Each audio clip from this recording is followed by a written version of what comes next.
Here we are. Abend. Guten Abend. Bonsoir.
Yeah, and again, a nice warm welcome from sunny Northern Europe, right? I think the farther north you go in Europe nowadays, the hotter it gets. Here it's 22, Copenhagen 25, Sweden 30. Almost 30, yeah. Almost 30. So see, yeah, what was that for starters, Thomas? It's one of the most funky band in the world, but I think this track is so nice and show a little bit like the quality of the band. It's this one.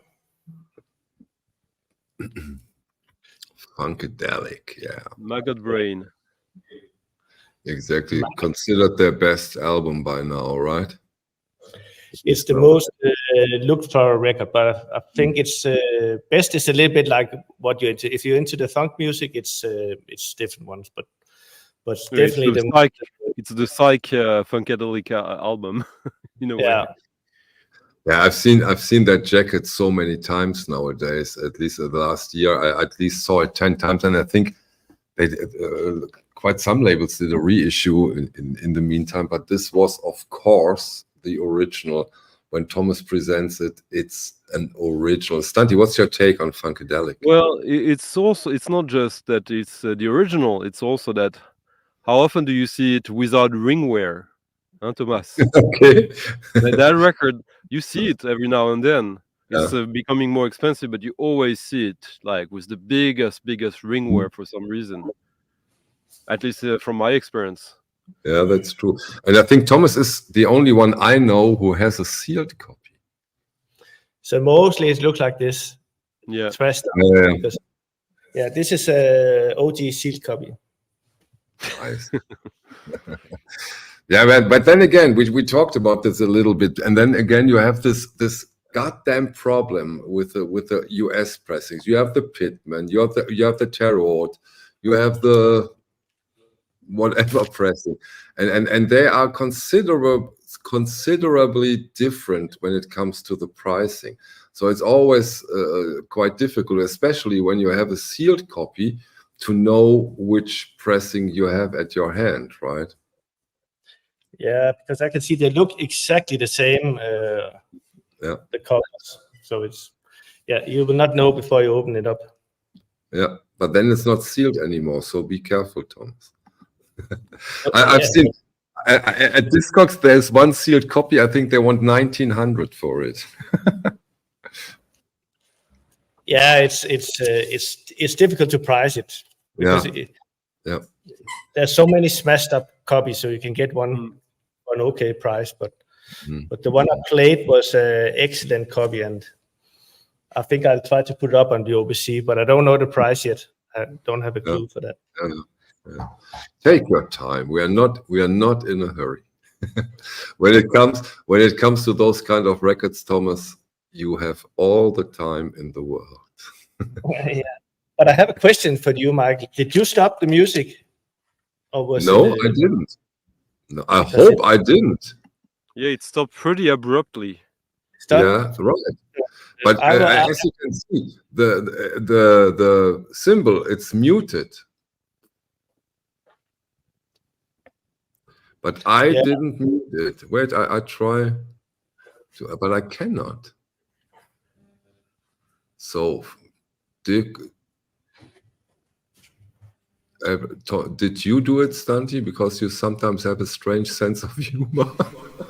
No, I didn't do nothing. Oh no, we have a serious echo. Oh. Now the echo is gone, but the OBC record player is muted. Yeah, I need to look a bit into it. So I think if Stunty can find the next record, I'll just look into to see. So okay, I'll play a pretty. Some people have said to me that this is the best copy they've ever seen of that record, and that's the record I was inspired to think of, like after Thomas played this. I think I mentioned it before. So you tell me about the volume, because I can't hear. Okay. Yeah, it's difficult.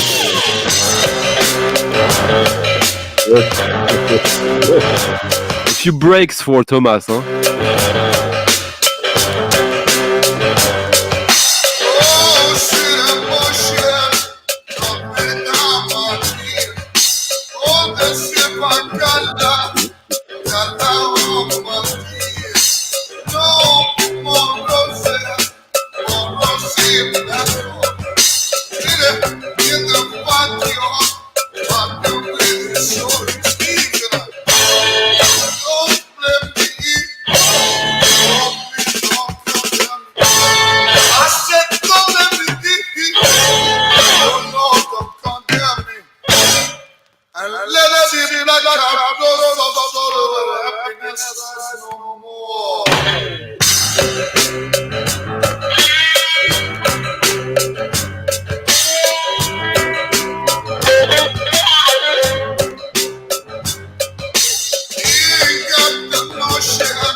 I wanted to play 3 excerpts from that record. This is like one of the regular Chico tracks, the original ones. Then there's a Jimi Hendrix cover I'll play a little bit of.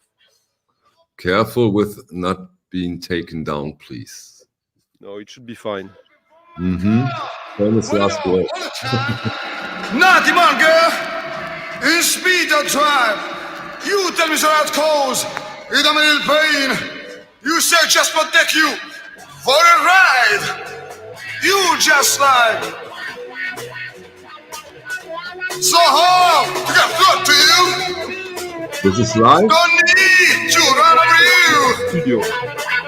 Oh, you just. With tons of effects. Okay. I'm not the only son. I just don't Abraham.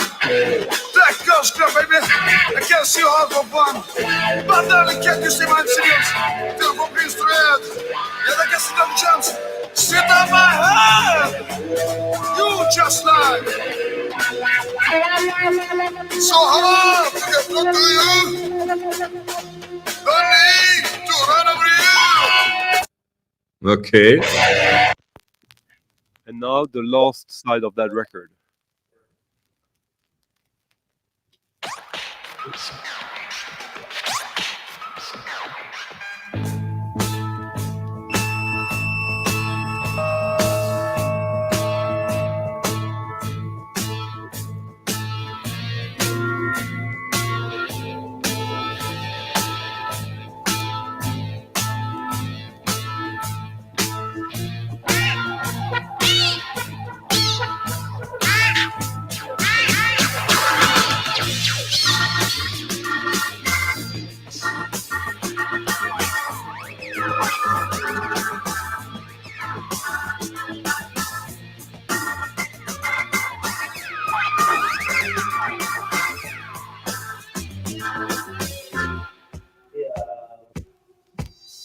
Poussez, mais répondez, dites quelque chose, répondez, quoi.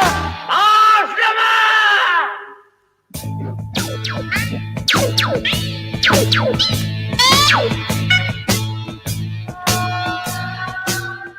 So what's pretty cool about that record, originally, yeah, it's the music, but like what like makes it stand apart like on a credit aspect is that 2 of the tracks, including the one that was just playing, has Jean-Pierre Massiera credited as technical effects, basically doing all the electronics. Yeah. So he was kind of ghost producing that record. Jean-Pierre Massiera has done tons of recordings of electronic, minimal funk, prog electronic in the 70s, library stuff. And when you see his name on a record, you should check it out and listen to it. When I found that record probably 25 years ago, I got it for like $5. This is not a $5 record nowadays. This is more like no. It's more like to find it in good condition. No, it's a really expensive record. There's a good reissue of it, but I'm pretty sure, I'm not sure, Christopher here, who says he has a reissue. Yeah. I heard that it was done from a needle drop rather than finding the original masters.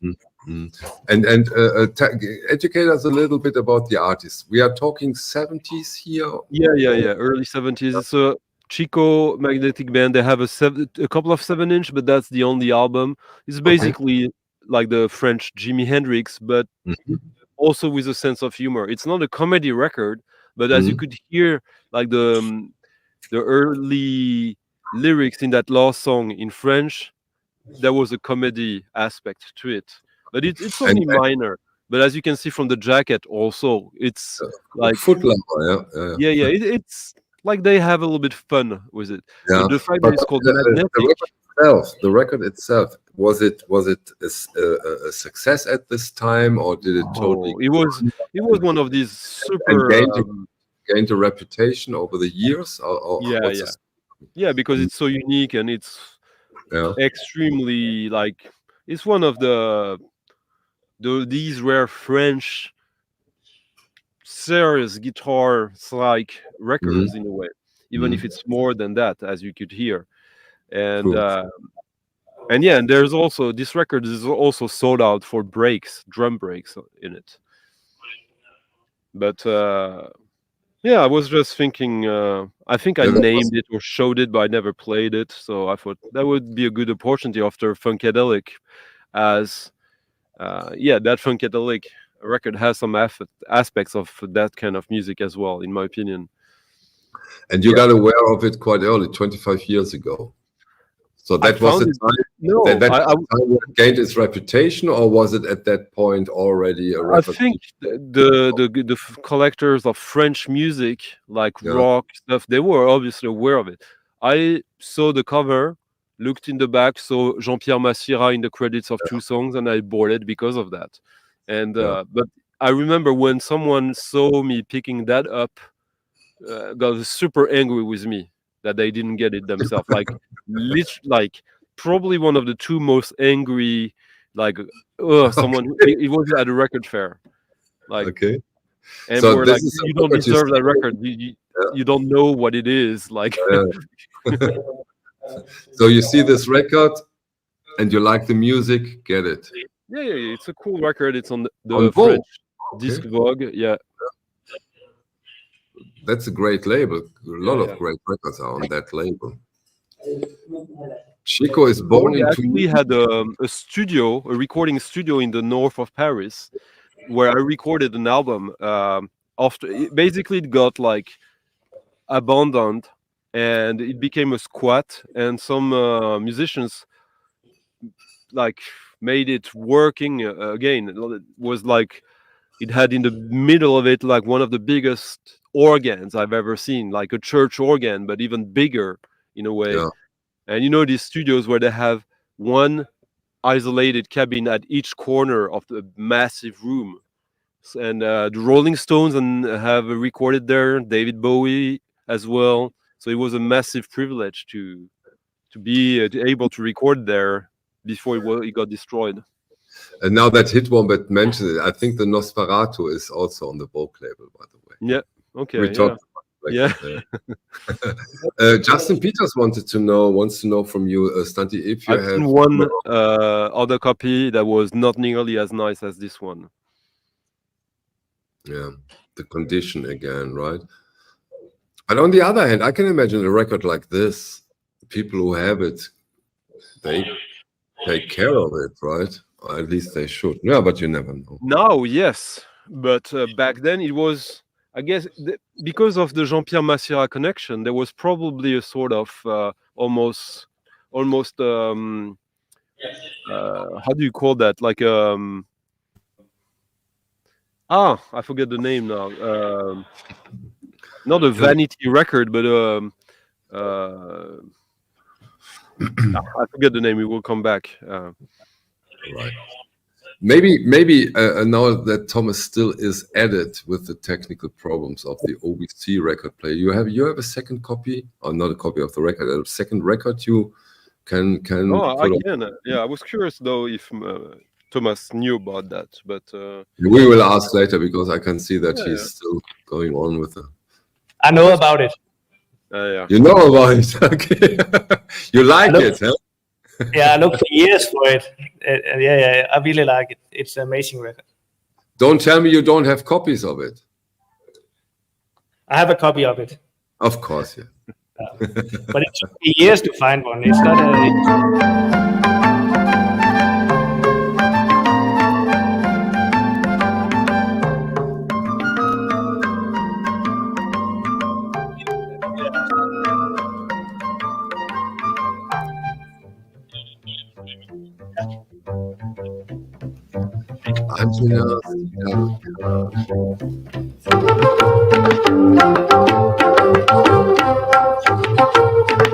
Wonderful. I just love this music at the moment. I think this is the most the whole day.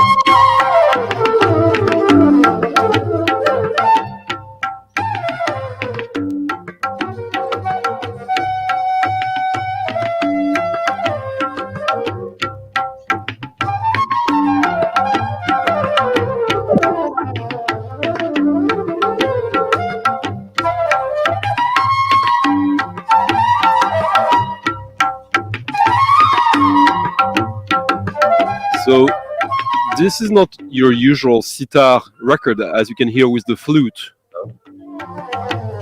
Much more like pop, psychedelic pop, playing on the flute.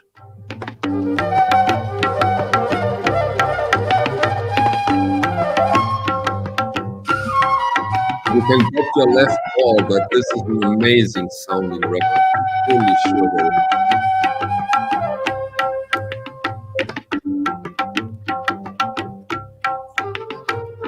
So this, contrary to the name is basically a lie. This is a French guy. This is Serge Franklin, who's a very well-known musician, who's a specialist of the sitar. He did lots of recording with mainstream artists. But in 1969, when this was released, I guess he thought like either it would be fun or it would be better marketing to pass as a bunch of like if you see the name there, it's just a bunch of, it's the name of the place. Khan, yeah. But in the back, it doesn't give it away at all. Is this again a difficult to get record, a record where you're quite happy that you found it, or is that more common? So I get everything I can from Serge Franklin. This one is a record I got like 2 years ago or so. You can still find it for fairly cheap. Okay. Because I guess the secret is not really out yet in a way. And but there's a French pressing and a Canadian pressing of it. It's a record that should cost between $30 and $50. but literally it's not a traditional sitar Indian classical music record. It has that, but as you can see, it also has the zarb, which is not at all an Indian instrument. The flute, you have flute in India, but not play like that at all. And it's Serge Franklin. He did a record. There was a series of records that were called An Evening at, and basically there were like kind of library records for certain types of food, of cuisine.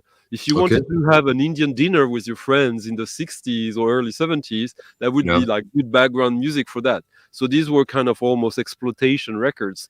So this one is more serious, and he also has a lot of featurings. He did records with Jean Cohen Solal on flute, which I believe might be, there's no credit of it here, but I believe the flute is probably Jean Cohen Solal, who's a great flute player, because Serge Franklin is a sitar player. So, hey, Bill. Do you Thomas, know? Are you aware of this record, Thomas? Stunt you just talked about? No, but I already put it on my one list again. Are we done with the technical problems, or do you need more time to solve it? I hope it's solved. Okay, let's see. Let's try. I had some problems with like one of those that. Yeah, and then I had an old one. That's the one running now that went down. So, but I hope it will be okay again. Okay, then hit us. I'll play some music. Here we go. Sounds good.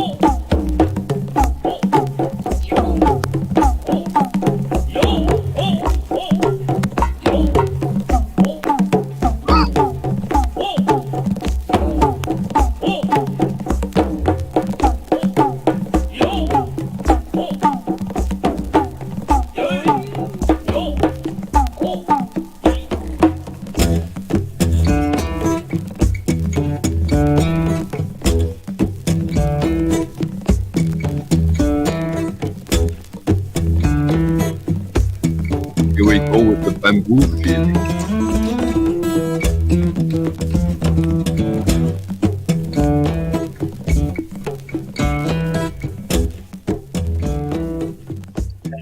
One of those you can still find for okay price. Nice, great one.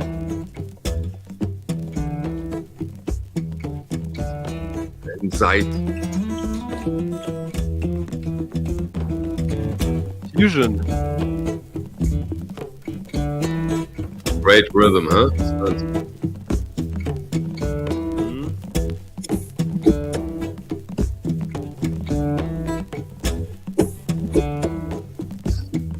Where is this record from, Tom?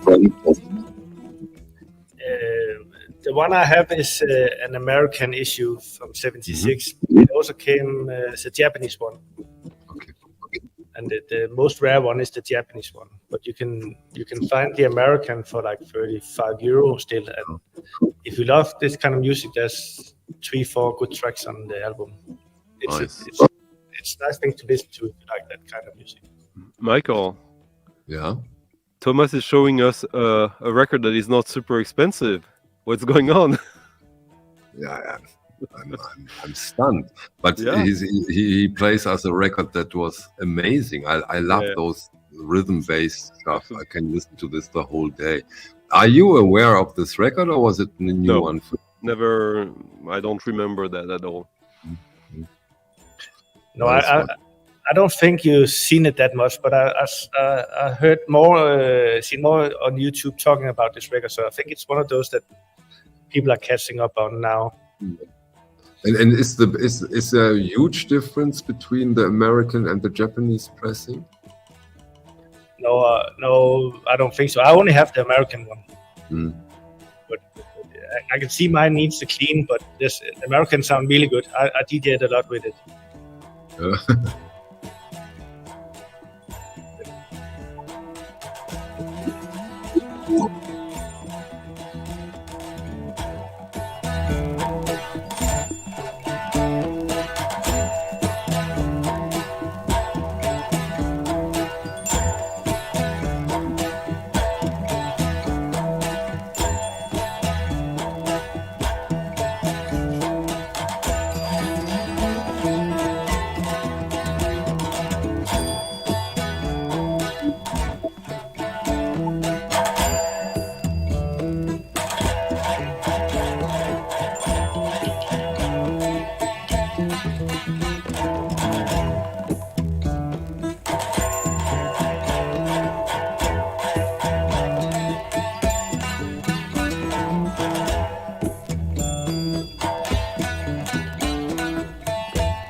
Ripper. Nice.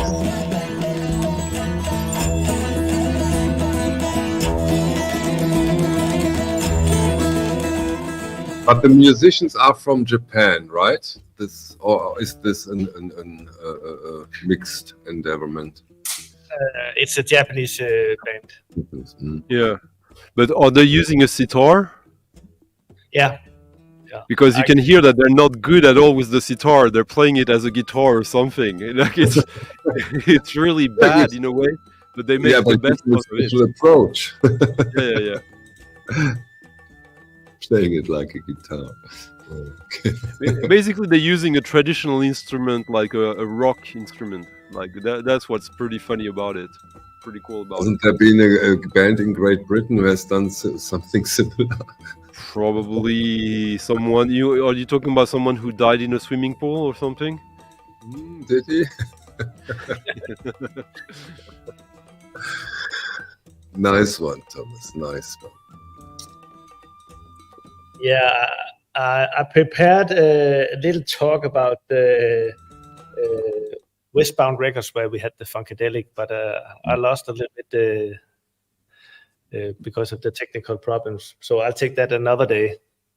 So that's why I jumped to something else, and this time we jumped to some Japanese stuff. I have a few Japanese records today, and oh, nice. And this was one of them.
There's a lot of those pop rock jazz records from Japan, and we bought a collection where there was like I think 2 pallets of Japanese stuff.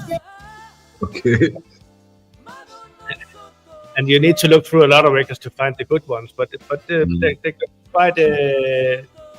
quite good result looking through the records, and I think so, there's still a hit. Yeah. So Antares mentioned that that Hiromi Hosono is on this record, which is of course quite something if that's true, and I think it's true if he says so. Well, I think Hiromi Hosono is probably credited on like 30% of all Japanese records of the 80s, though. So this is an 80s record, and his name is Hasu Yamashita, 1977. Yeah. Wonderful. I mean, in a way, if you put on those kind of music, you cannot go wrong, right, Stanti? What's your take on stuff like that? Is it too mellow? Is it too? Yeah, for me, it's a little bit. It's nice, well done, but you hear the bass line and all that. But of course, like you have this very Sade type of voice as well, which is like probably the biggest appeal for a lot of people. But it's like sort of like proto city pop, but still with a funk group, jazz funk. It's nice. I wouldn't. Not necessarily my thing, but if I find it and I listen to it and it's a good deal, like it's a good record for sure. Obviously. Very nice pick. Spacey. My record of the evening so far. Although it's usual, this is not my kind of music at all, but that was very But of course, you're totally right, Stunty, with the Sade approach. Yeah. We could start a rumor that Sade stole everything from that record, huh? And then You know, what I thought was, and again, I prefer the original, which in this case is obviously not Sade, right? But hey, let's not spread rumors here. I think the idea of the music that Sade does, I think, started from like Smokey Robinson. That was the sound, the way they called her genre was the old Smokey Robinson track. I wonder what Sade would say to this, but I guess you're absolutely right. Give us a little more of the vibe of the record, please, if that's okay. I really want to go back into it.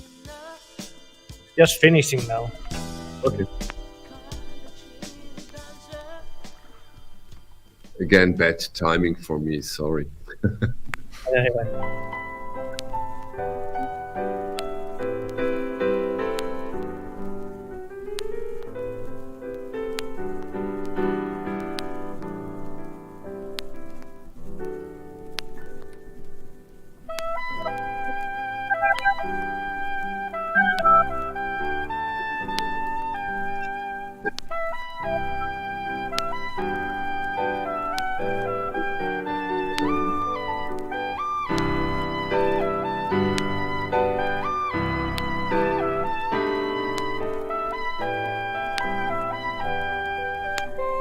No.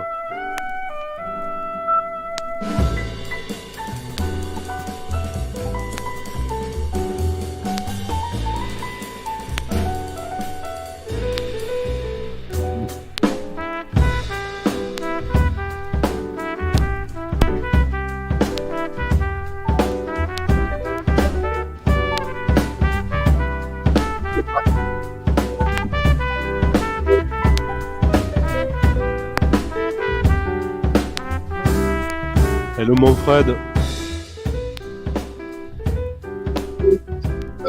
Let me just get into for 20 seconds because this comes. Basic infos on Dave. Dave, as most of you know, has a very, very, very heavy stroke. He has been in intensive care for months now. And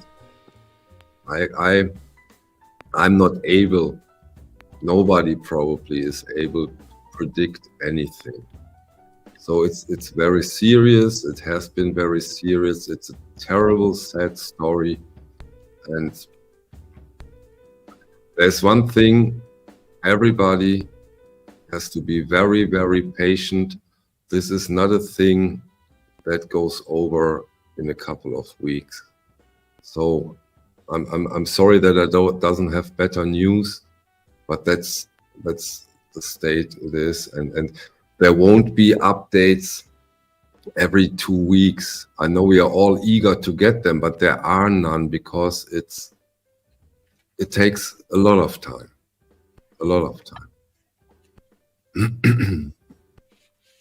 Okay, sorry, but I just wanted to address this. Oh, that's good. Okay. Yeah, best wishes for Dave. Thank you. Okay.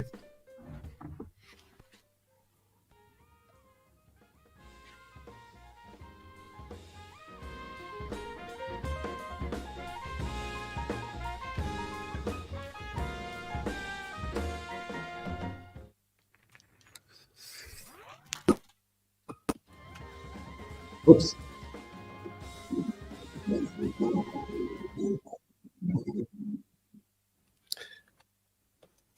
Yeah, I think this one is jumping a little bit. I don't know if it's pick up or what it is. It's another Japanese release, a version of Terry Gallagher song. But the jacket is so not Japanese.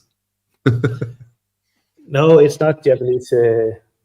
But it's recorded by Japanese. It's a Japanese artist. None of them are from America. So it's all Japanese except from the picture of the cover. Okay, Stanti, are you aware of this record? No, but I'm aware of, or kind of. The thing is that at one point the record skipped a little bit, but I thought it was intentional because it's obviously like a beat maker record. So I thought that maybe it would be like kind of a thing that he did intentionally, but he didn't. Could be.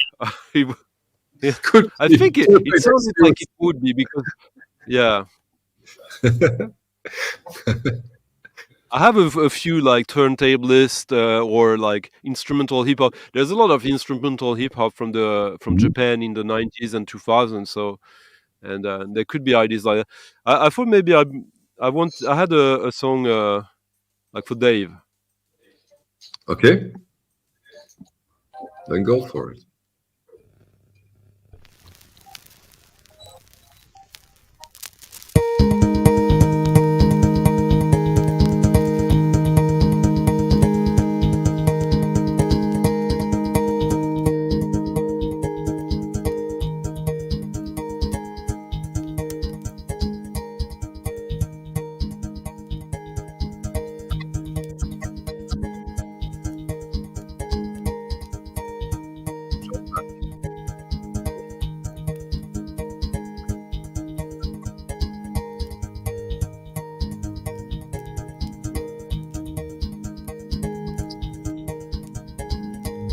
Can you put up the volume a little bit?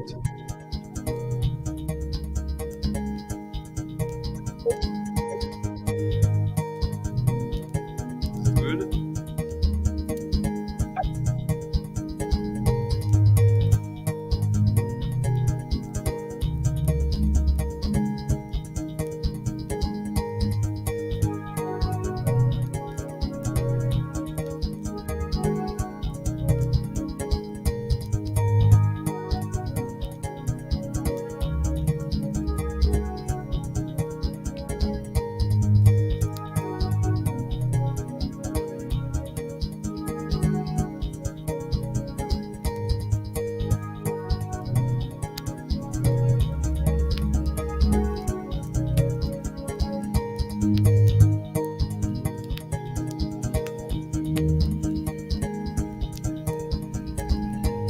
So what are we listening here to, Stanti, and where do you see the connection today?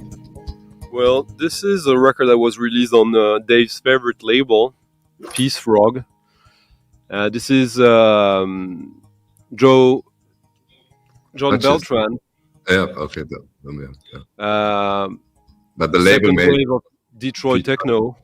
Mm. And yeah, when I discovered this, that was such a revelation with this track, with the keyboard that sounds almost like a guitar playing in a very like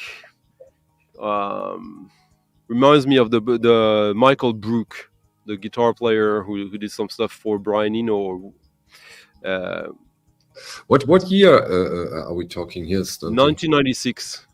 96. This album is kind of legendary. A few years ago, like 2 years ago, I believe, they released a live version of that because it became a sort of like legacy album for techno.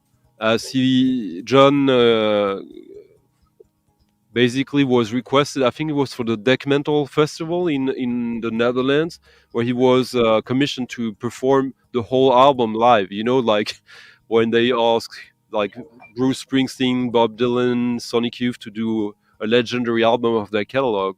Yeah. And John Beltran is cult, but he's not super popular. He's more like for heads of like early 90s techno, Carl Craig and stuff like that. And yes, I don't think I've discussed that specific track with Dave, but I know. Yeah, I know. We all know how he would have reacted to it. Yeah. There's two versions of that track on the album. This is called Collage of Dreams, and Yep. That was for Dave. And Thomas. the person who just quickly, the person who put that out back then is behind a label that is quite exciting and cult and special for like high-end reissues, if you know what I mean. I said no, Pete Hutchinson. Yeah, It's yeah, Pete exactly. Hutchinson from the Electric Recording Company who did this label. Who is here. Yes. Thomas, what's your take on this Detroit techno electronic music? Are you into them or not that much? What's your position when it comes to this kind of records and music? I'm very much into it, but I didn't grow up with it. It was not like I was playing it in the 90s or 80s for that sake. But I try to find as much as I can. It's difficult to find those nowadays. Yeah, like even 10, 12 years ago, you could still find them for 30, something like that. Now, if you want them in really good shape, it's like closer to 100 now. Yeah, also with the war, Stunty, it's so difficult to get them in good condition, and they're getting really, really expensive. And not only FX Twin, but him, of course, especially. Thomas, have you also prepared something for us? Yeah, it's a little bit Danish sound of electronic and of it could sound a little bit like Strata as well as we talked about. I think we should listen to a little bit from a different tracks on this one, because this one I think it's really interesting. It's Danish from 1992. And what a wonderful check.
It's a record that made in maybe 200 copies.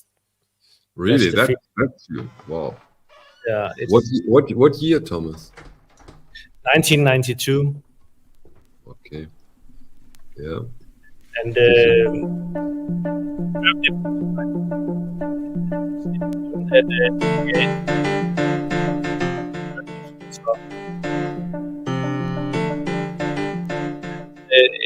if you read on the back, it's nice text. It's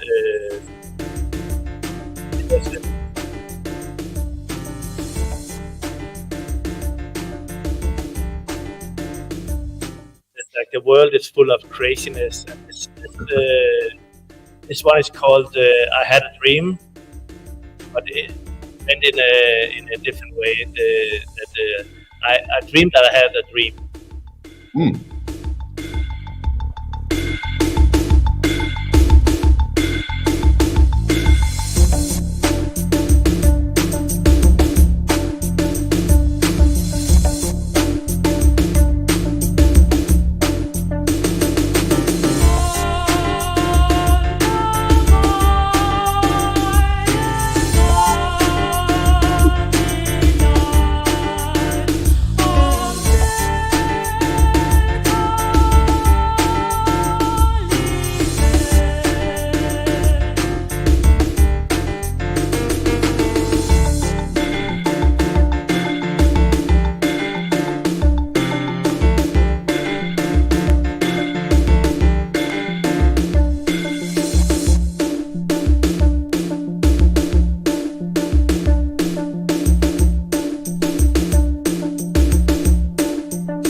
Singing is in Danish, so it's Okay. Santi, you want to talk a little bit about the artist? I know you know him, and Can you just show the cover again, please, Thomas? First. yeah, cover is fantastic. So, for me, these kind of covers, I love them when it's like a sort of schematic on the cover of something. I don't know why, but it always like catches my imagination. And other than that, no, I can't say that much about it. Like I don't know. And Thomas, it's your take. yeah. I don't think many know much about it. I think they do themselves. Mads Lyngsø, who is on it, he only did this one record, and they did it with money from the government. So I think it's like a product they made in 1992. So it's not. It's made in a few hundred copies. So not many know about this one. It's nothing.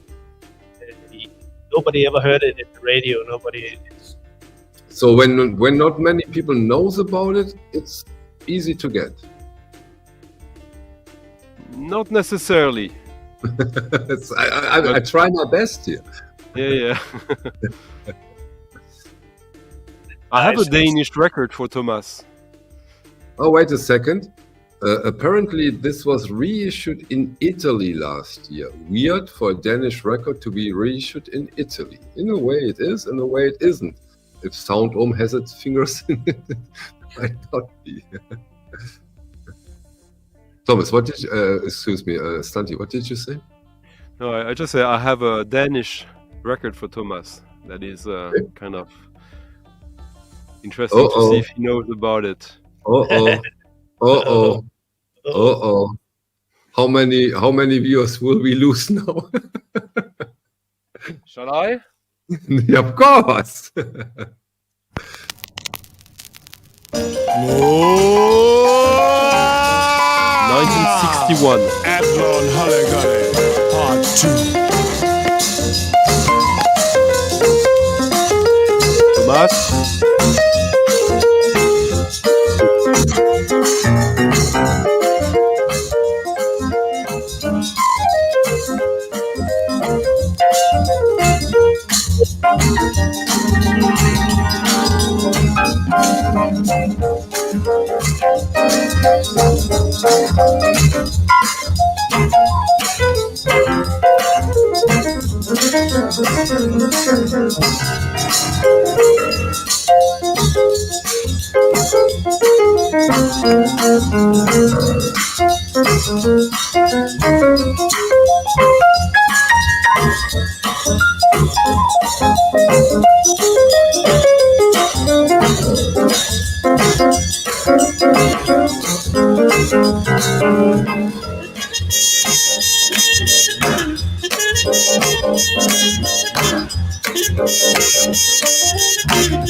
I wasn't aware that they did records one in Denmark. Well, they did, but that was to promote the usage of whiskey. Okay. Or the Hotel Adlon. Yeah. In Berlin. Dance is the real thing. The holly golly. Get in the big swing. The holly golly. Fly on a bird's wing. Holly golly is the thing for you. Now, when your love is on the sad side because that chick says she's through, get her together, daddy. Put her on the glad side and holly golly golly away your blues. Ooh, the holly golly. Dance is the real thing. The holly golly. Put you in the big swing. The holly golly. Fly on a bird's wing. Holly golly is the thing for you. Holly golly is the thing for you. You know that record, Thomas? Yes, I know it. Yeah, I have some copies of it. It's a cheap record, but what's interesting about it, outside of the music being pretty cool, it's a cool like dance tune. You got Shihab on the saxophone. You got Palle Mikkelborg on the trumpet. You got Tete Montoliu on the piano, and a bunch of really, really good jazz musicians, Benny Nielsen. And they're not on the cover or anywhere. They're just credited on the label of the record. Okay. So it was just a total luck that I found that. Was it a coincidence, or have you been aware of this record? No. I got that like, I don't know, 15, 20 years ago, just digging through 7 inches. And I don't know why, because this looks like these, promotional records for like a brand or something. I don't know exactly what it is, but do you know more about it, Thomas? It is a commercial 7-inch that did for the car. So it was paid by the two labels. It used to be, as sometimes you see it in Copenhagen for 300 euros. So it's not like a cheap. Really? But I think more is coming up now. You can get them from around 60 euro, I think. But there are copies of it for like less than 10 euros on Discogs right now. Yeah, that's a good buy because it's just a nice little thing, but like in itself. But when you look at the talent in it, it's really, really cool. Like anyone who knows European jazz of the time, it's like top talent. But it makes sense it was made in Denmark as well. But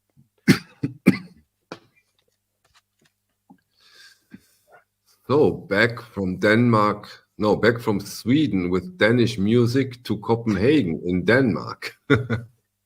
Yeah. If you want to see a weird record that was released in Denmark, this one. Okay. He's an artist. His name is Audiophile. Yeah. He got money from the government to put out this record, and I think he put all the money into the record in more than one perspective. Yeah, I remember the story about that. Yeah. Wow. And you see the record looks like this. Is it a picture disc? Yeah. It is in somehow. It's more than that. It's never the quality of it. It's crazy. But when you bought it, and you can see those things here, you paid 500 kroner for it, which is in euro. It's like 70 euro. Mm-hmm. Which year did it came out? But what was inside was this one. 500 kroner. Yeah, and the funny thing is, if you go on Discogs and buy it on Discogs, the people specify that does it has the 500 kroon still in it or not. And like there's lots, like the Discogs page of that record is pretty funny. You should go and look it up. But that's amazing, and I can imagine that having it with it. I don't know if you still use this special Corona note. Yeah, they do in Denmark. Ah, they do, okay. So then you can put it in. Okay. And he signed it as well, which is not legal, I think. Okay. Oh, that's amazing. So you get the record for free in a way. Yeah, but nobody knew about it. So when they found out, everybody wanted to find this record. So that was. Can you play a little bit from it, or is the picture disc too bad? Goodipal is like a kind of IDM. He was a duo, Goodipal and something and Goodipal. I think I have some 7 inches of him, and I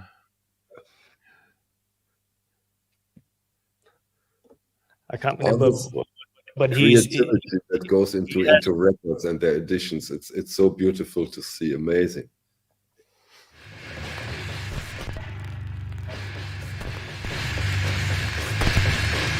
I think he did a collaboration with SND.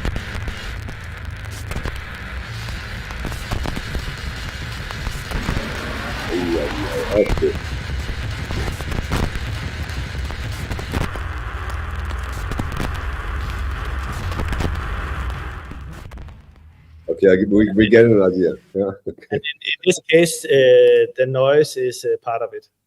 Yeah, I can imagine. Yeah. Crazy. When did it come out, Thomas? Did you say that? I think it's 7-8 years ago. Okay. You don't have that record, Stunty? What's the matter? Why don't you have it? I'm not a collector in that way, but it's. No, I think I discovered about it like, I don't know, 4 or 5 years ago online.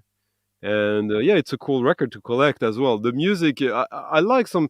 I think I might be wrong, but I think that this is the same guy, but a collaboration with SND from Manchester, and this is really, really nice and not at all as abrasive as what we just heard.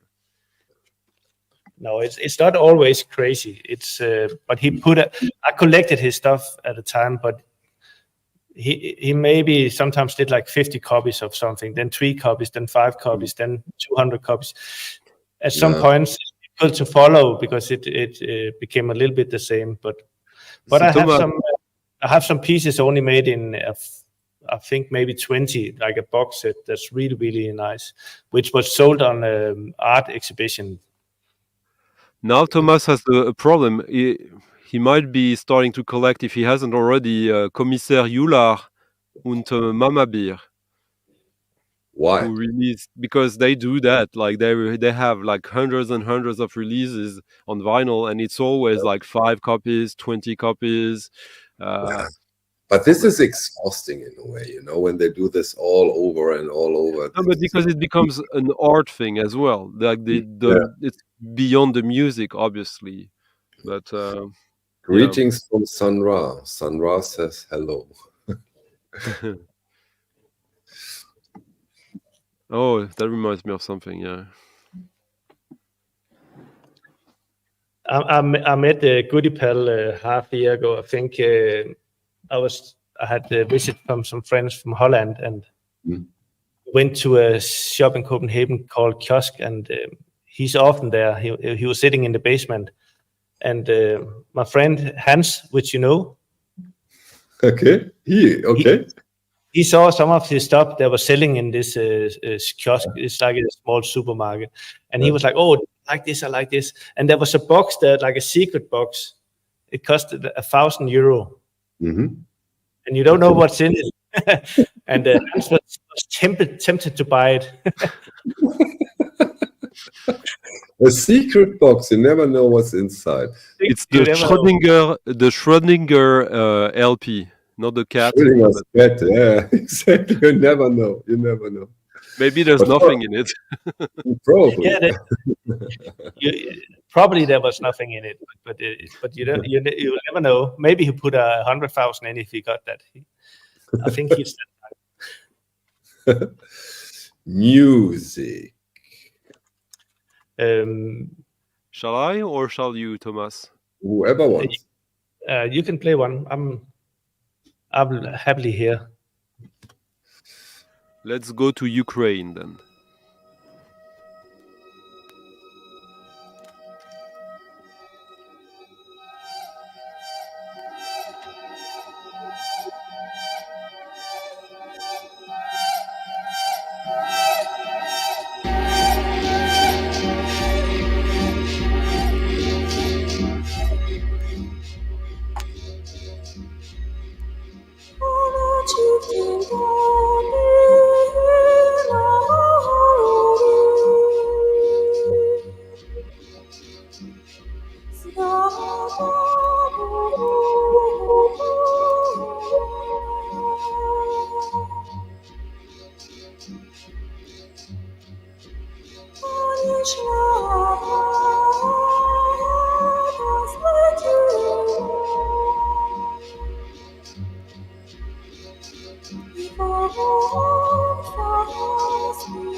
So this came out. This was released in 2021, but it was actually recorded in 1995, unfinished in a studio in Cologne, and it was finished in 2008 and sat on the shelves until like they shared it. They're basically a folk band. And this was weirdly enough released on a US label, like in late 2000. It says 2020, but I remember when it was released, it was 2021. So help me out here. What happened in 2008? That wasn't a record release? No, they just finished off the production of the music. So it says here, recorded in Cologne in January, February, and November 1995. Edits, mastering, 2008. So I can tell you, in Cologne, things takes their time. I can tell you that. Hello, Nadine. Wonderful singing. Wonderful.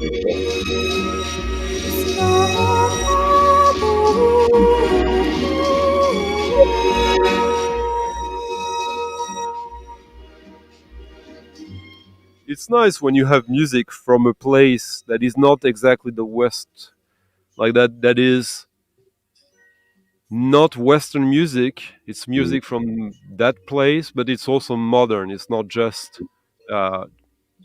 looking at the past. That's why I asked for the instruments, Dante. What instruments are they using on that record? Do they tell? They don't say on there, but I remember when I researched that back when I got it, but it's a traditional music band, so probably like, probably the accordion, guitars, no synthesizers and stuff like that.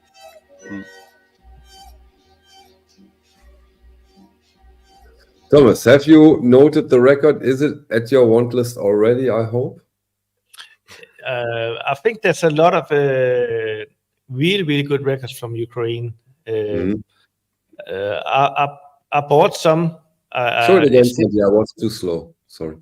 it's difficult for me to remember the names of them, but I think there's a lot that is like a new tradition. I will try to find some for next time, because there's some of my. There is a whole Ukrainian label that's amazing. Krasnik, an electronic label. Help me out here. Katsnik. Stanti, you know the name of the Ukrainian electro label? I don't remember the name, but I know what you're talking about. There was I think the reason why this was released in the US is that indeed in the early 2000s there was a big underground scene called weird folk, and a lot of Eastern bands got invited there, and like there was cross pollination. In the US it was less electronics, but like, for example, this band I interviewed, I Kot, she's not from Ukraine, but she's from that region, and she has ancestry from there. And there's often that quality, that eerie quality. It's not necessarily sad, but it's not happy music either, and it's rooted in, like, you have some roots in post-Soviet tradition. Thanks for sharing. Thomas, what have you prepared for us now? I think we get a little bit around the world tonight. It's not like why not? Why not? I think. By the way, maybe give me 20 seconds here. So we are totally aware of the final tonight. So we will do a little shorter stream than usual. So we don't want to interfere or get into competition with the European finals tonight. So just a little. Okay, sorry, go on. It was a record while I looked for some records tonight that I just saw. I haven't heard it for a long time. I was like, okay, I remember, this is good. This is from Australia, and it's a little bit more jazzy record.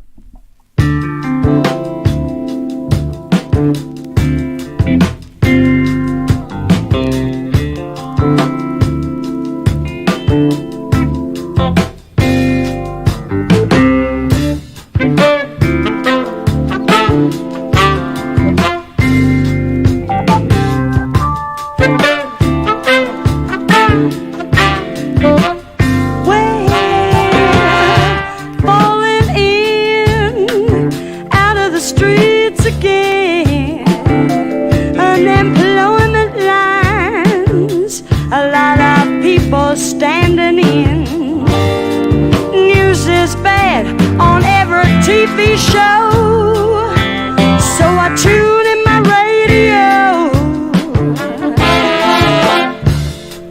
talking about love to the people, a little bit of warning to the cold, a little bit of brotherhood guaranteed, it can be good for the soul.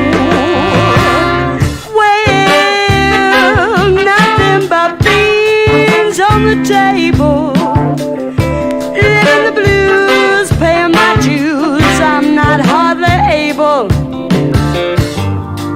A lot of folks, they say there is no way, and don't look to another day. Well, there's another way, love to the people, a little bit of warning to the cold, a little bit of brotherhood guaranteed, it can be good for the soul. In the morning, it's alright, I'm not giving up this little we also have that loungy bar jazz. Yeah, I think I love those loungy jazz feelings. It's from 1975, and she only did this one album. Okay.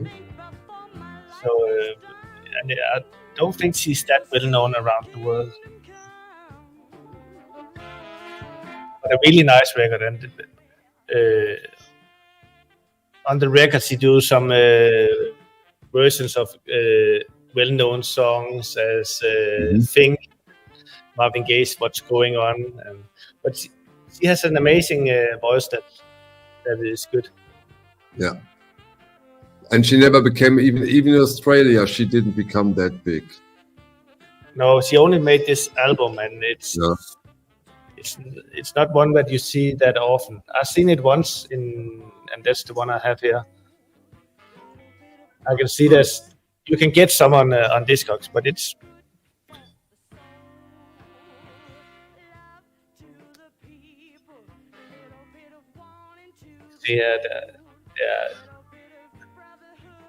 if you want to have a DJ Plus, it's like €200. So it's between 200 and 350 euro for a good copy. Santi, your take? It's nice. It's in a way it's quite traditional. Music-wise, just like well done, classy, and all that. Nothing that like, oh, what is this? Apart from it's well done. But the story behind it, it's. Oh, then now it's getting interesting. To keep a living mind, the way you do it is to get to it in the morning. It's alright. I'm not giving up. This little pride.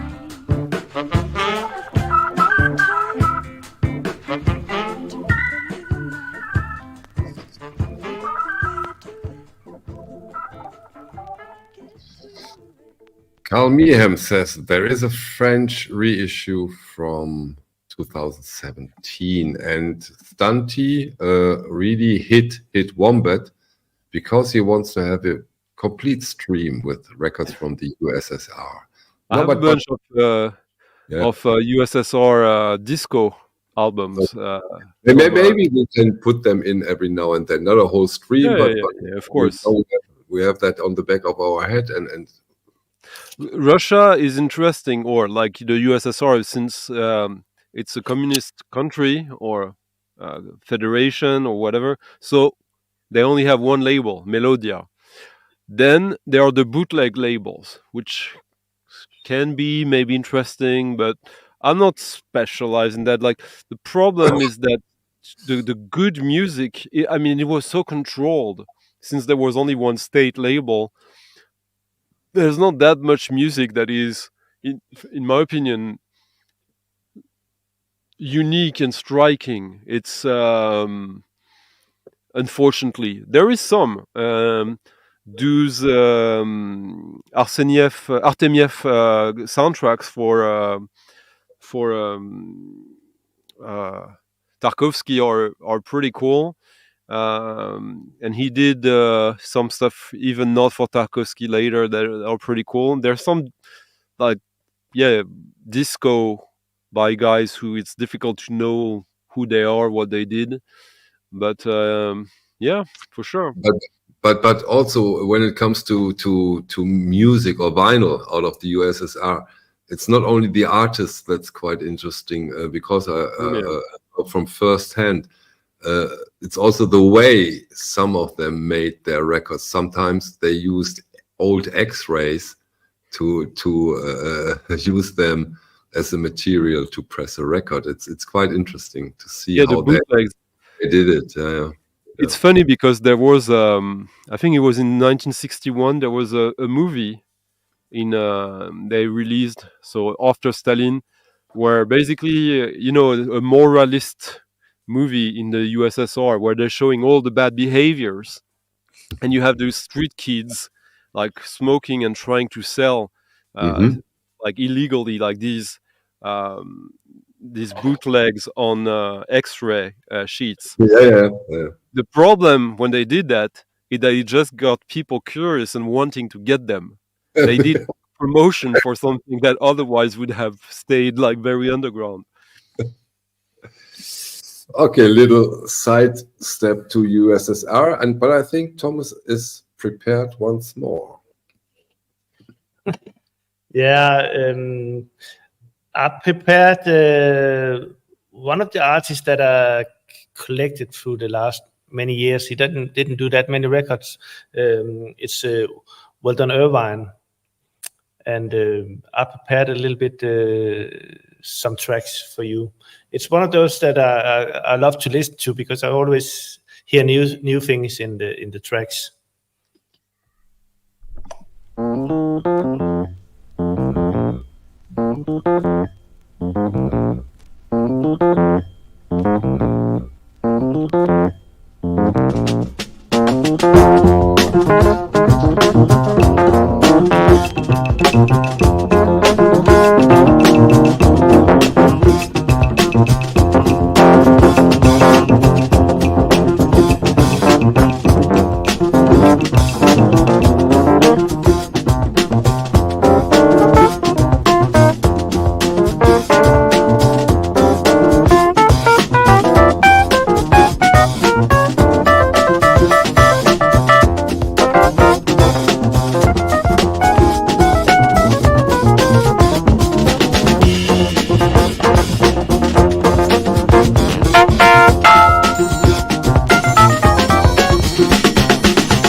Quite complex.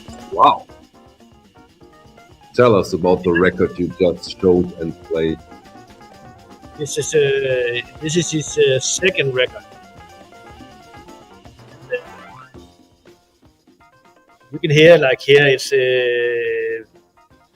it's funky free jazz. Sometimes it's just with spoken words. Okay. I'm not accepted as white. I'm not accepted as black. Then who am I? Like small stories between, but it's I think it's always a journey for me to hear those records. He made his first album was this one. Which label is it? It's his own label. It's called Not Love. So you got Liberated Brother from him, hey Joe. Gratulation. Yeah, so after the first two records which he did on his own label, he did an album on RCA, which is I'll show you this one. This is also worth listening to.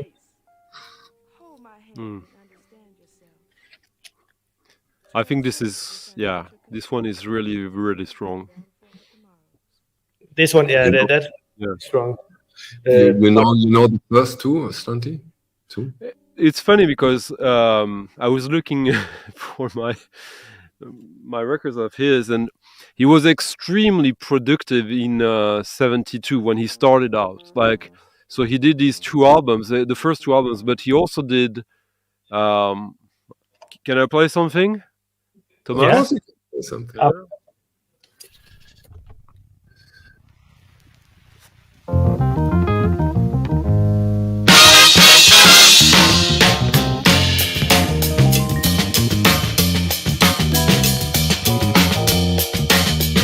The Peter Herbolzheimer. Yes, amazing label. Yeah.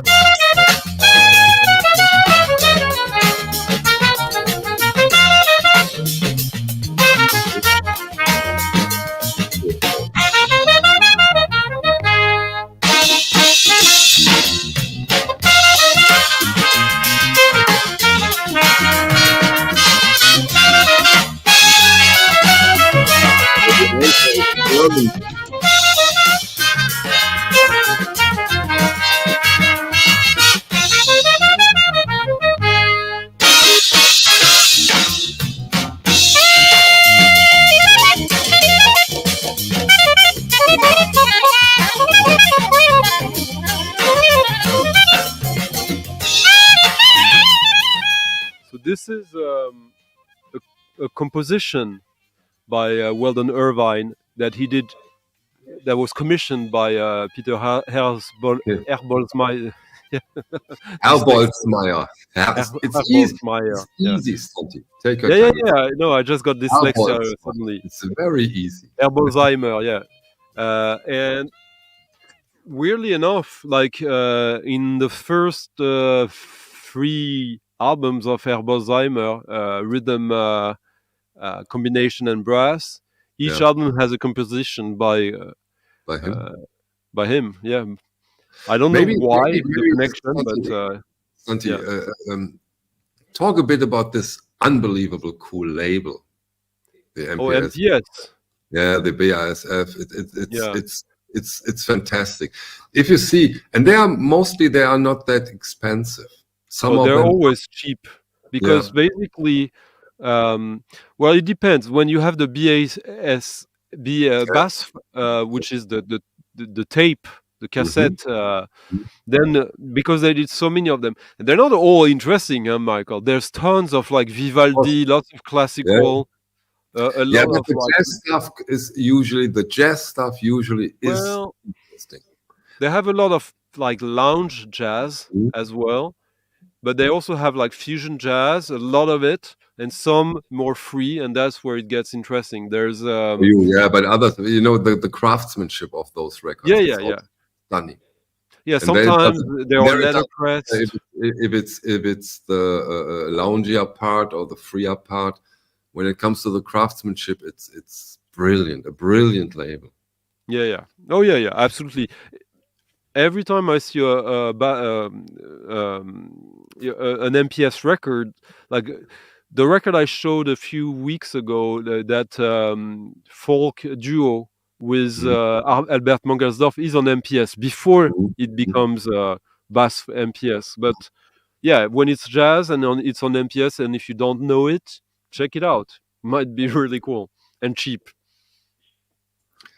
Thomas, what's your take on the MPS label now that Stunty showed a few of those records? I think they're always well recorded, sound amazing. I also, whenever I see one, I check it out, and because there's always worth listening to. Even the classical ones are worth listening to. Yeah. But I try. I have this record as well, but I didn't remember that Irvine did a composition on it. So that's like. To be fair, Thomas, Discogs helped me remember a little bit. Thanks for your honesty, Stunty. Have you prepared another song from him? Yeah, in 1974 he did one album on Strata East.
This record puts a smile on your face. Why? It's my favorite record of his, and okay. And I will never be able to afford it, even less so now that that we're playing it. I'm not as desperate with this one as with that record from a couple of months ago. But this is a very expensive record. It's probably one of the most expensive Strata East records. Is it? Can you give us some insights? Yeah, I don't know the price today, but 10 years ago, this record was €50. It was not expensive. Stunty, you slept on it. You slept on it. You wanted to pay 45, right? No, it's not that. It's a little bit. It's a kind of funkiness that I was on the fence with 10, 15 years ago. Now I don't. It's not my most favorite music, but that album, for some reason, I really connected with it. Eventually, it's not something I absolutely 100% need in my life, but it's very close to that. Very close to that. Very close. Now is it, Stunty? Now that even you getting a little older day by day, is it getting closer and closer and closer that you say, "Oh, I need this now. I just need this now"? Well, I won't pay €500 for that record, but I would. Stunty, hey Joe, you need it. Read. Hey Joe, you're an enabler, but you might be a helper then. Who knows? It rhymes, so it must be true. How many copies do you have, Thomas? One. Then it's a rare record. But I had 3-4 copies, but I sold them. They were not that. I can see the cheapest one you can get now is €900. $900. Yeah. But there are reissues of it, huh? So. Yeah. Oh really? Stunty, look in my eyes. You should have bought it for €50. You just should have. Sorry. There's a lot of records like that, Michael. I know. We did good so far, huh? Okay. Yeah, and I think Strata East, that is the label. Everything on there is been interesting during the last years. So it's not. I don't think it's the most expensive, but close to the most expensive on Strata East. But there's a lot of Strata East records that are from €500 to €1,000. Really, a lot. There are a lot of them. Wow. But there's a lot of there's quite a few that are more like even more proper avant-garde that you can still find for like 20 or 30. How many releases do we have from Strata East approximately, Stunty? You know that roughly? Are they in the hundreds or 60? 60. No, yeah. Around 60. Yeah. Well, they have the Gil Scott. Let me see if I have it here. It depends if you count the 7 inches and. No, don't count it. No. We never count the 7 inches.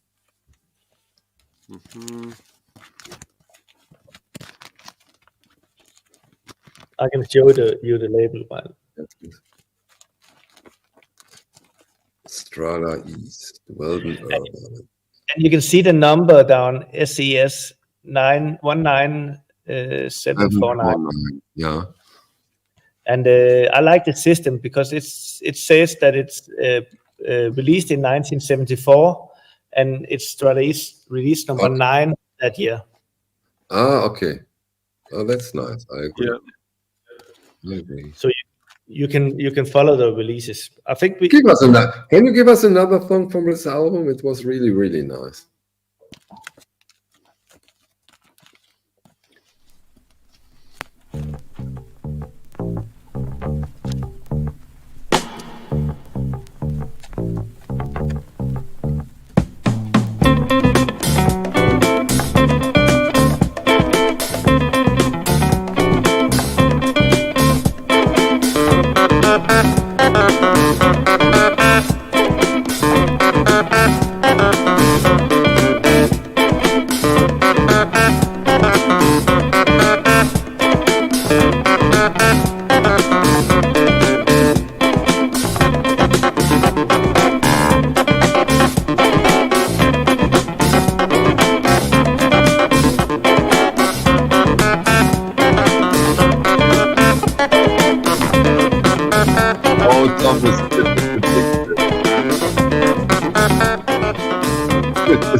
I'm sorry, but you should have bought the record.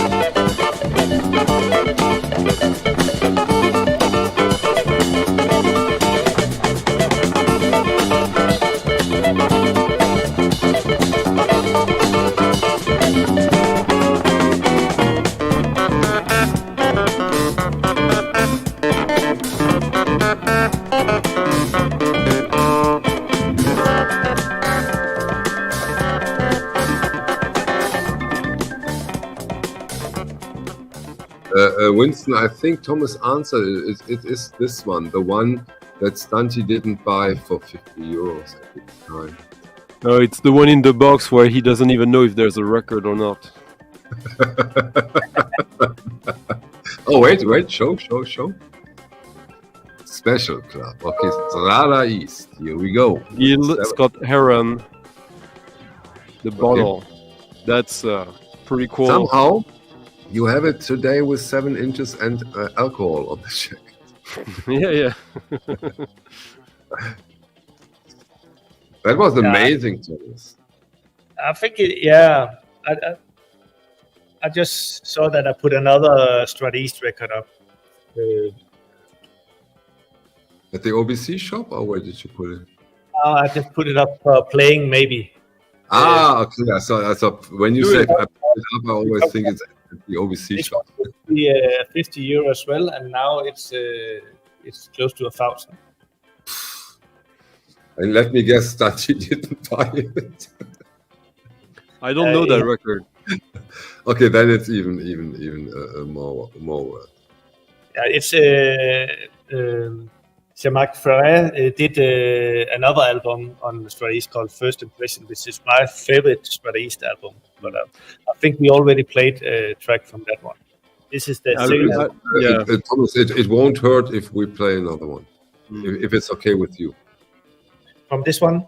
Yeah, please, because now Stunty says I don't know it. You said it's I remember it now. From Strata East, and I think now we owe some. Tunes. And it's exactly the kind of record, like you see it's on Strata East, you see the title of it, like the concept behind it, of course you're going to listen to it. Yes, exactly. Like records with children, it's always like...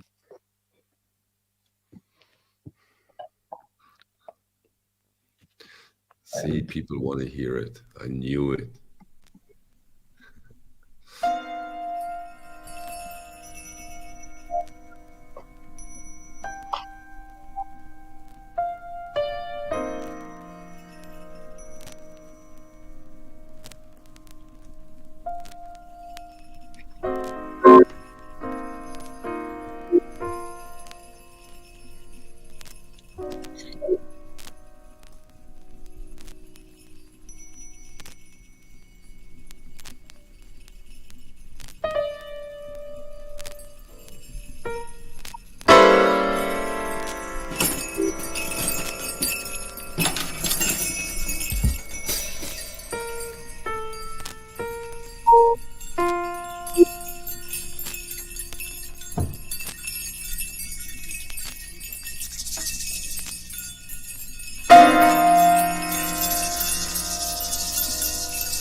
Tracks are mostly like 13 minutes long, and this is one of the long ones as well. So yeah, I like.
think it's one you should hear on your equipment, Michael, because the Strata East mostly sound really, really good.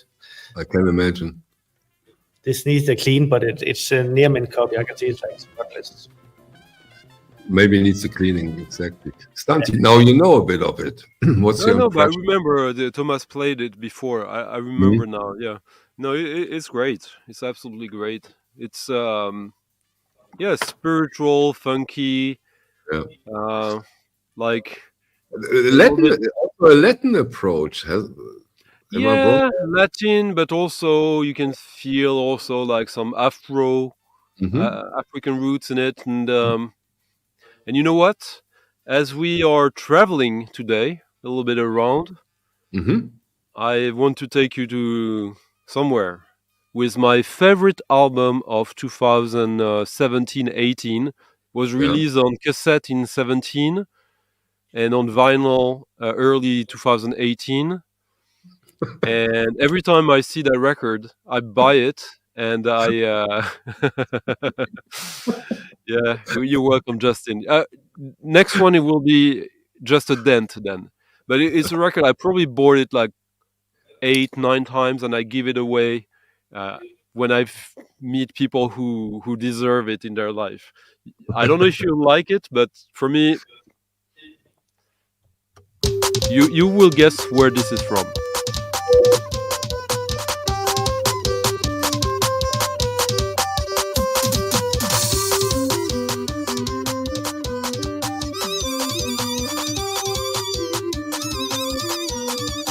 Hungary. Gulu. Gulu. Okay.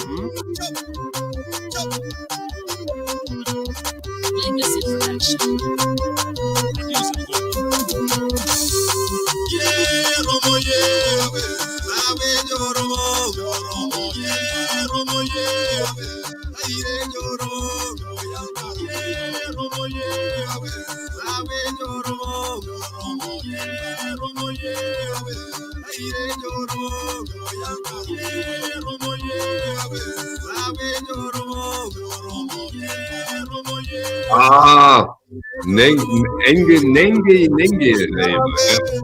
Yeah. In Malfa, his only album so far.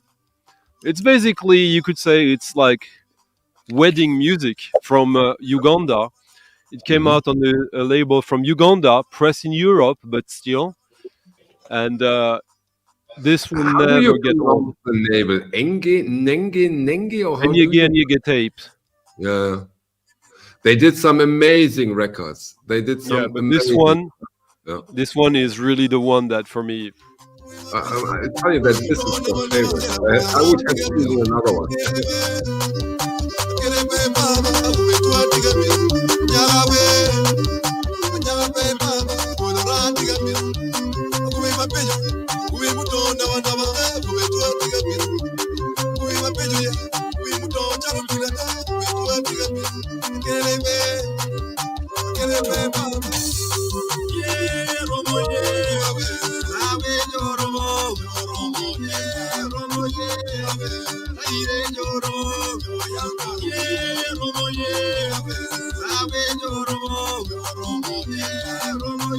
Can you imagine him?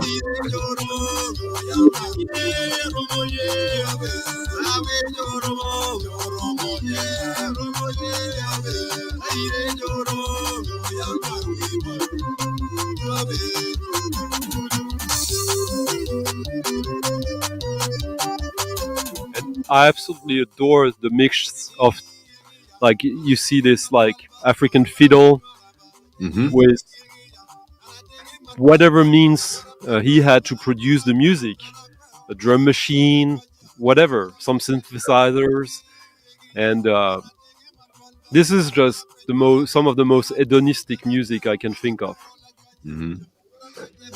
Thomas, are you aware of this label, of the Nenge label?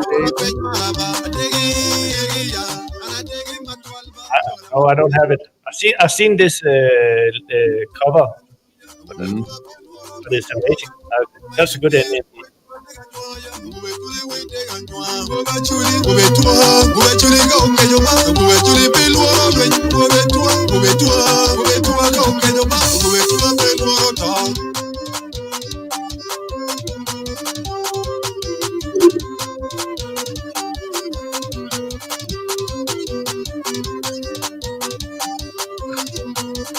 is a greeting from Santi to you. We talked about this.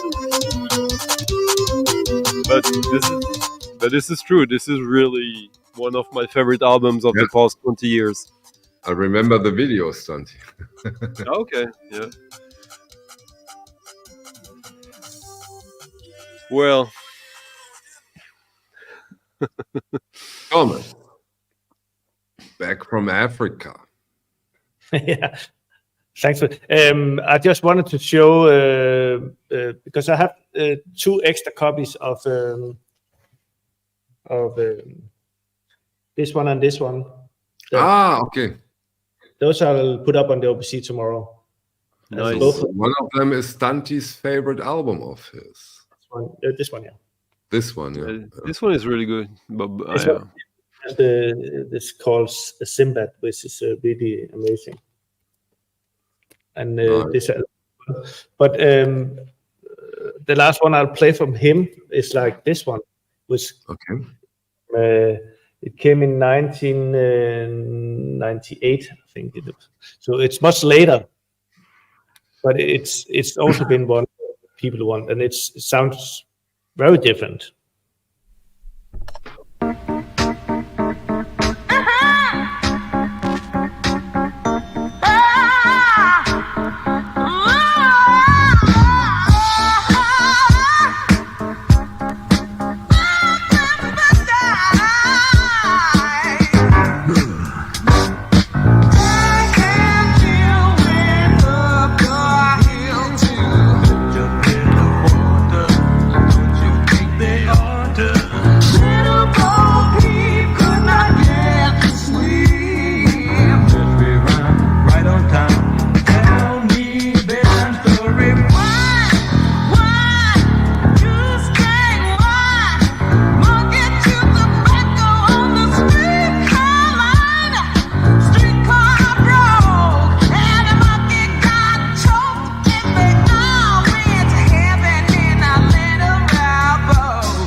Funkadelic vibe, totally true. This goes through all his records, as it looks like. Wow. Yeah, but you can hear it's later. It says on the back that some of the thing here is from 1979 to 1980, but it's put out in 1998. And this is his last record before he died, I think. Yeah. Which is a miracle. It's so cool that this came out on vinyl in 1998. I think he released maybe one more after that, but not on vinyl, so it doesn't really exist. Okay. Yeah, I'm not sure if that came out later.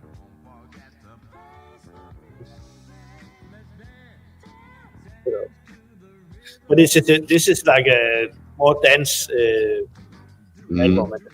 Yeah, as Manfred said, it's a little bit like Rufus with Chaka Khan. There are differences, I think. Come on. No, but the thing is that Weldon Irvine, he got sampled a lot by in the early 90s, mid 90s, and I think that because of that, he like by cool bands, not maybe Black Alicious or bands like that.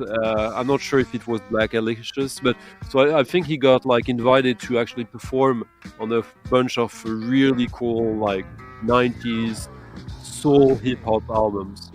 Okay. To get into this question, guitar player long, we can do this, but it's not possible to do it on the fly. But we can prepare this, of course, for later. For a rare Bob Marley, but it's not that you have. Look for yourself, man. Look for yourself. I'm sure Thomas can pull it off. Yeah, of course he can, but not within a minute, I think.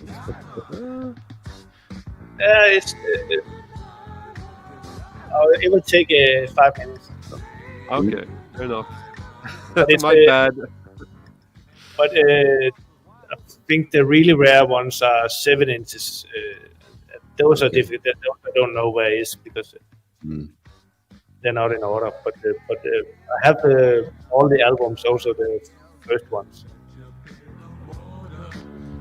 And, on those, you have tracks that was released later on, but the version on the old ones are more simple, and I like those even better than so. I think it's interesting to hear somebody, but I'll find them for next time. Yeah, cool.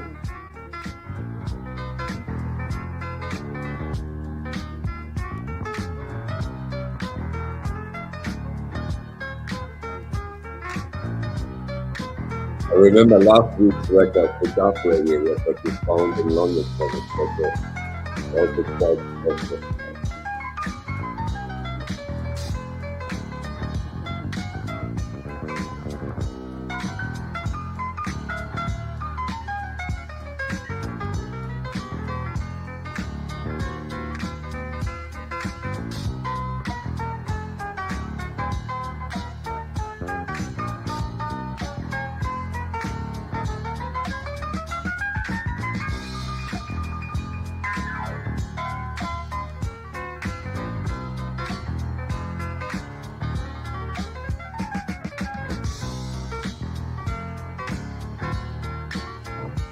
You also have a record you want to share with us before we Yeah, I'll pick go one up to the quickly. last round?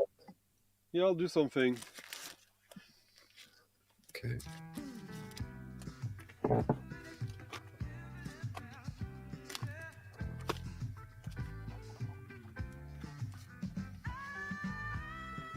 Yes, Mr. Ha-Hi-Ho. Tonight is Leverkusen against Bergamo. And I think that Leverkusen right now is the strongest team in Europe, maybe in the world.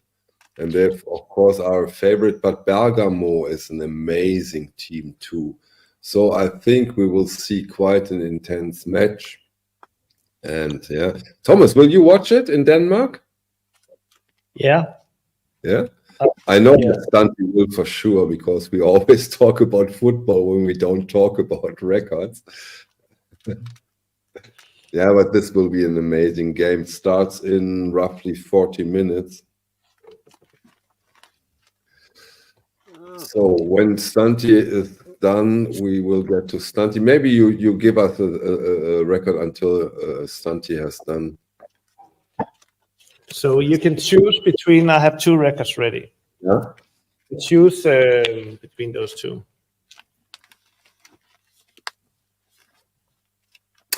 I take the your left one on your left side. Yes. This one? Yes. Because there are so, I know when you have marked those are amazing records, and you marked 3 tracks, and that means it is a really good record. It's it's a really good record, and with really good tracks, but the quality is never amazing. But I think I'll try to do it here. Due to the pressing.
it again an African record, Thomas? It's again from Zambia. As Hit Wombat mentioned. Yeah, and they're always. I think it might be one of the best qualities you can get of this record. And I don't know how to grade it, but you can hear it and it sounds like it's easy to grade. It's an African VG plus. Yeah, something like that. And what's very special, it still has a jacket. Yeah, and it's extremely difficult to find this one. Yeah. Just to find it with a cover. Let's hope that Justin doesn't add it to his wish list, because otherwise it would double immediately. Yeah, it's difficult to find. I think there's a trend that Zambian records been a hit for the last few years. So there's a lot of Zambian diggers going around the country and finding records. So I get offered more and more of those LPs. So nice. there. Yeah. Nice. So there is hope. There is hope.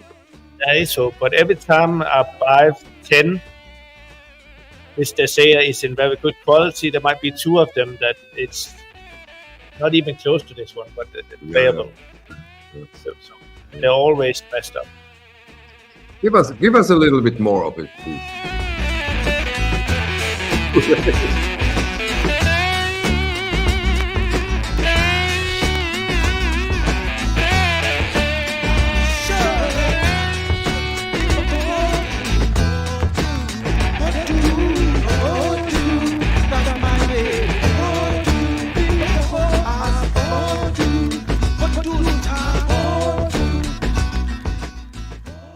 Wonderful. But just because you see this one as well from Zambia. This one is a really good quality. Wow. But put it away, Thomas. Nobody wants to hear this. Don't play it. Nobody wants to hear this. You're starting to understand, Michael. This is also a record nobody... Thomas, you need to play them now. I mean, this... Zambia. Oh my God. Thomas! Wow. This is... From what I've learned in the last 2 years, those conditions on the jackets, at least, is unbelievable. Stunty, am I right here? Yes. Thank you. So you give us a little bit. Come on, give us a little bit. I've seen quite a few copies, so it is it is difficult to. I kept the best ones, so.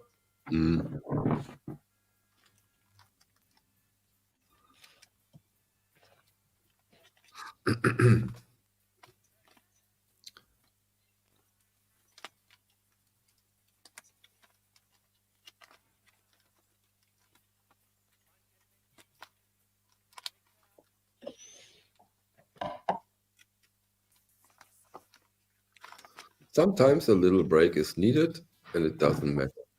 It's worth waiting. It's worth waiting for. Then you'll get this good track out of it.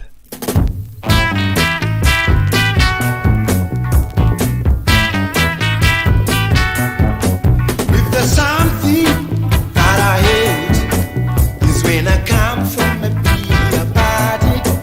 When I lay down on my bed, I feel as though my page is spinning round. All I do is just get up and face on the floor and sit as though I'm thinking deeply.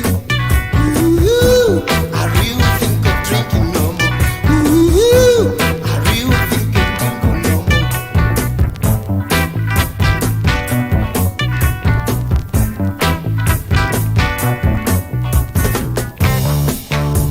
There's something else I do. When I'm drunk, I must make sure that all the lights are switched to low. Ooh, switch to low. Ooh. Then in the morning, when I get up, I feel so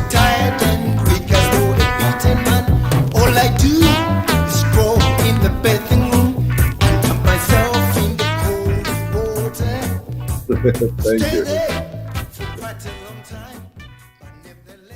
Yeah, African record. This guy who made this, Ricky Alanga, he lives in Aarhus in Denmark. Oh, okay. Okay, interesting. Thomas Stunty, when did this, let's not say hype, but when did this interest for African records start? Is there a certain time when it began where you became aware, oh, there is something special going on, it's worth getting into? When did that start? Thomas and then Stunty. I think it's always been there. Okay. But there is so many African records, but like the trend changes. So sometimes it's rock, then it's go into more like this, and later it went into disco records from Zambia. So it's so a little bit watched up in the time. You try to find also in Africa. I think we always did that. Okay. Stunty, you nodded when Thomas said, in a way, it has always been there. I agree with Thomas totally. I would say that there were people going to Africa to look for records for themselves for a long time. I think that dealers started to go there to look for records for others in the 90s. I believe that's really when it started to be something pretty common for record dealers. Like late 80s or 90s. That's really when you started to have guys who were offering African records to private collectors. Not all the time, but that became something that if you wanted to find dealers of that kind of music, suddenly there existed. But as Thomas said, they always existed, but I believe that until the late 80s, it was mostly for themselves. But maybe I'm wrong. Stunty, you prepared a song for us too, right? Yeah, I did like Thomas. So I have two options for you. Okay. So a very silly record of like Berlin School, but from Aachen, or the Russian one, of course. No, this one. Of course, this one. No doubt. In that case, no. I love Berlin School, but no doubt. Yeah. All right.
Records, I can't tell you much about it because I don't speak or read Russian, Cyrillic.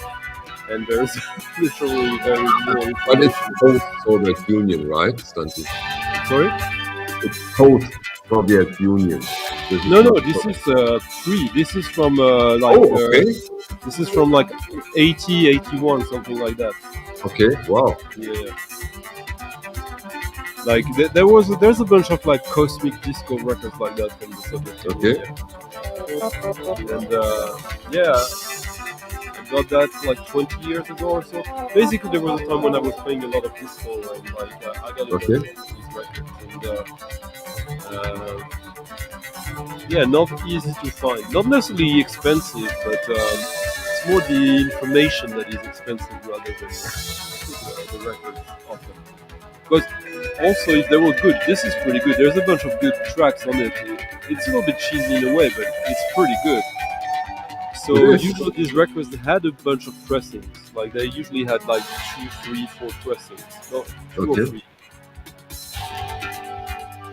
But not much more I can say about it apart from like sharing it. You have right.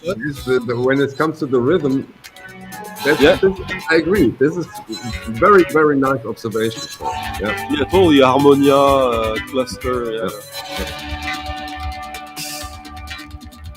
You have some stuff like that, Thomas? Yeah, I would have stuff like this one. I don't have.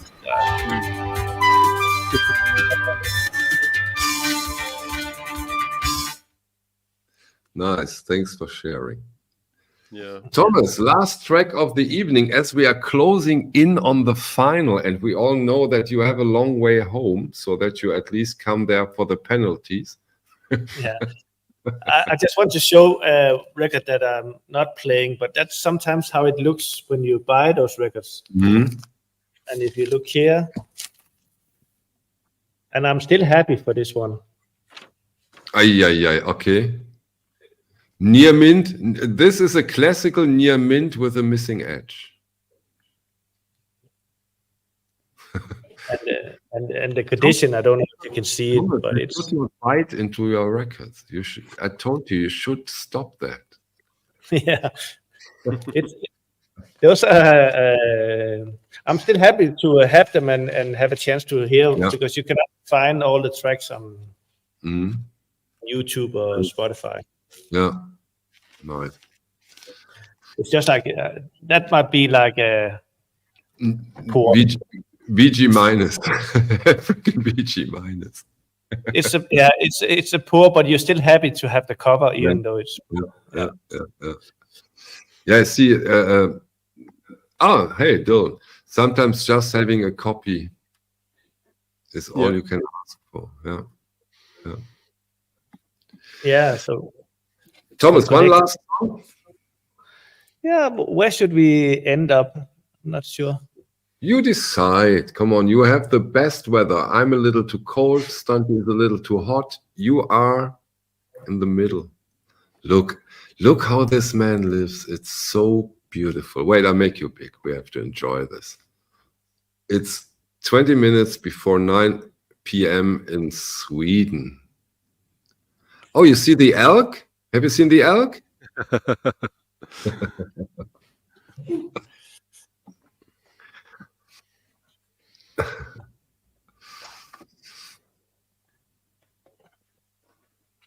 So, last song of the evening, and then Europe.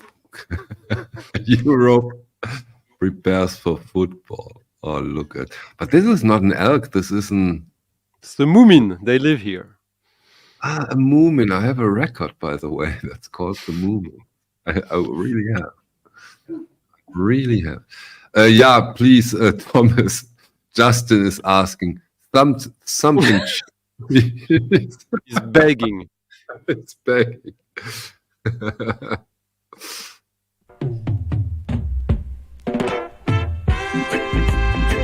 Ready. I hope Dave hear this one because I think he will love it. There's a song for him.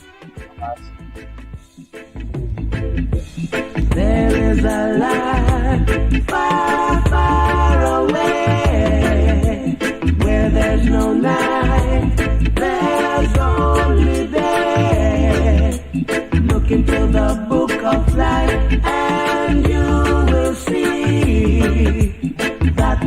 a land far, far away. That there's a land far, far away.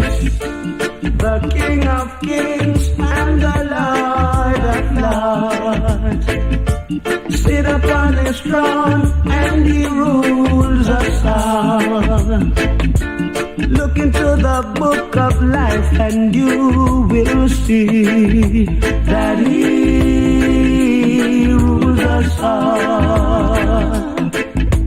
That he rules us all.